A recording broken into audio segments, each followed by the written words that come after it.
Chi-square test for independence. The chi-squared test for homogeneity requires independent samples. Recall the car-owning examples used separate random samples from 3 different majors. The next significance test works exactly the same way with two-way tables for data, but answers a very different question. The chi-squared test for independence takes data from a single random sample from one population and classifies it into 2 or even more categories. The goal of this test is to investigate the relationship between 2 or more categories. For example, we might want to investigate whether there is a relationship between smoking status of a population and lung cancer. Let's try an example for using the chi-squared test for independence. A school district wants to investigate whether there is a relationship between gender and preferred method of learning among students. They've randomly sampled 400 students to record their gender and preferred method of learning, for example, visual, auditory, or kinesthetic. The results are shown in the table below. At a 5% significance level, test whether there is sufficient evidence to conclude that there is a relationship between gender and preferred method of learning among students. The first step in this process is to determine whether or not the conditions for the chi-square test are fulfilled.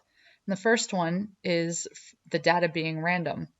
And this was done in a well-designed simple random sample. We have a sample of 400 students, 200 male, 200 female, and we recorded their preference for learning. The second condition is the 10% rule, and when sampling without replacement, our sample size is less than or equal to the population size divided by 10, and that definitely is fulfilled. And then for the law of large counts with the chi-squared test, all expected counts are greater than or equal to 5. Well, this is definitely greater than or equal to 5. So all of the conditions are satisfied, so let's write our hypotheses. So for our null hypothesis, we're going to have that there's no relationship between gender and the preferred method of learning among students, and have the alternative hypothesis be that there is a relationship between gender and preferred method of learning among students. The next step is to calculate the expected values by multiplying each row total and the column total together, and then dividing by the total for the entire sample. So if we do 180 times 200 and divide it by 400, we end up getting 90. And we're going to again do 180 times 200 and divide it by 400, and we'll get 90 again. And then in this column, we will have 140 times 200 divided by 400.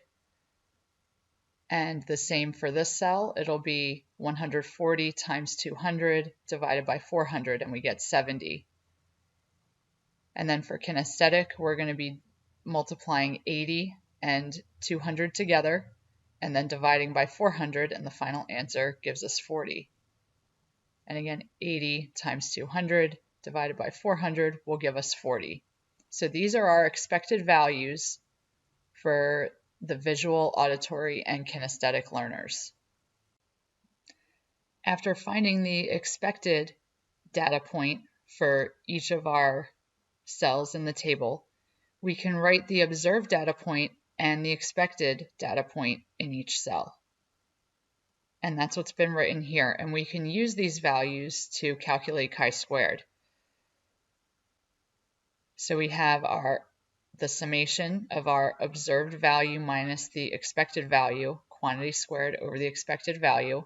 So we have 80 minus 90, quantity squared divided by 90, plus 60 minus 70, quantity squared divided by 70, plus 60 minus 40, quantity squared over 40, plus 100 minus 90, quantity squared over 90, plus 80 minus 70, quantity squared over 70, plus 20 minus 40, quantity squared divided by 40.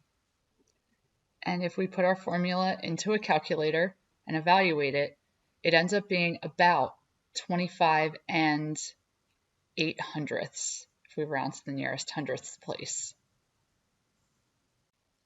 The degrees of freedom are number of rows minus 1 times the number of columns minus 1. So we have 2 rows minus 1, so that'll be 1, times number of columns minus 1, so that's 3 minus 1, which is 2. And when we multiply 1 times 2, we end up getting 2. And we can use a calculator to figure out the p-value. With a chi-squared value of 25 and 8/100ths and the degrees of freedom of 2, we end up getting a p-value of 3.5805 times 10 to the negative 6, or 0.0000035,805. And now that we've found our p-value, a conclusion can be drawn. This p-value of 0.0000035,805 is less than the alpha level or significance level of 5/100ths. Therefore, we can reject the null hypothesis, and this means that there is sufficient evidence to conclude that there is a relationship between gender and the preferred method of learning among students.